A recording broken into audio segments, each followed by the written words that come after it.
The prince laughed as the screams echoed through the palace gates. It was late at night, and Prince Khaled stood on the high balcony, watching his guards drag a young farmer named Musa away in chains. Musa had dared to speak the truth in the town square earlier that day. He said the prince was stealing food from the villages to feed his endless parties. Khaled had smiled then, too. Now the farmer's wife cried on her knees outside the walls, begging for mercy. The prince only laughed louder and threw an empty wine cup down at her. Khaled was 28 years old, tall, handsome, and cruel. Everyone in the small kingdom knew his face from coins and posters, but few dared look him in the eye. His father, the old king, had been sick for years and stayed in his room.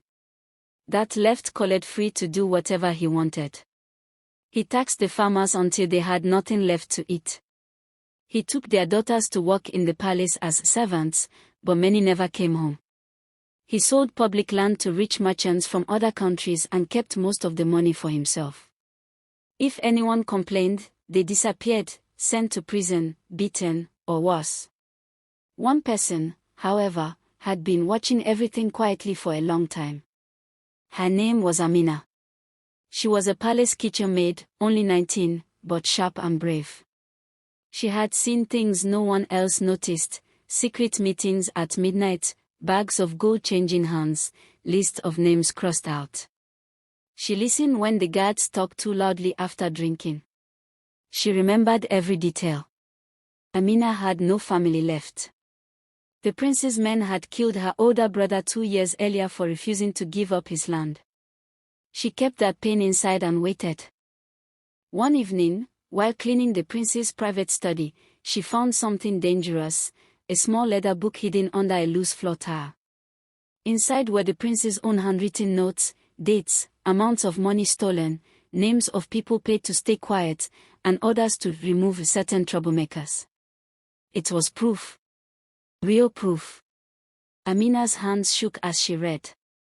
She knew if she was caught with the book, she would die that same night. But she also knew she could not stay silent anymore.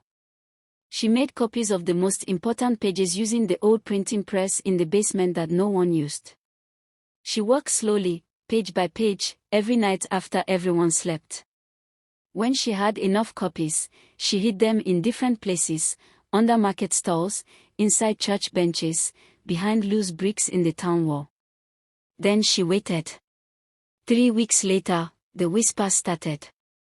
People in the market began talking about strange papers that appeared overnight. The papers showed the prince's crimes in his own writing. Farmers read them and showed their neighbors. Traders passed them to friends in other towns. Soon, the whole kingdom had seen at least one page.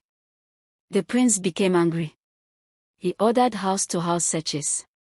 He arrested anyone found with a copy. But the more people he punished, the more copies appeared. The truth was spreading faster than his guards could stop it.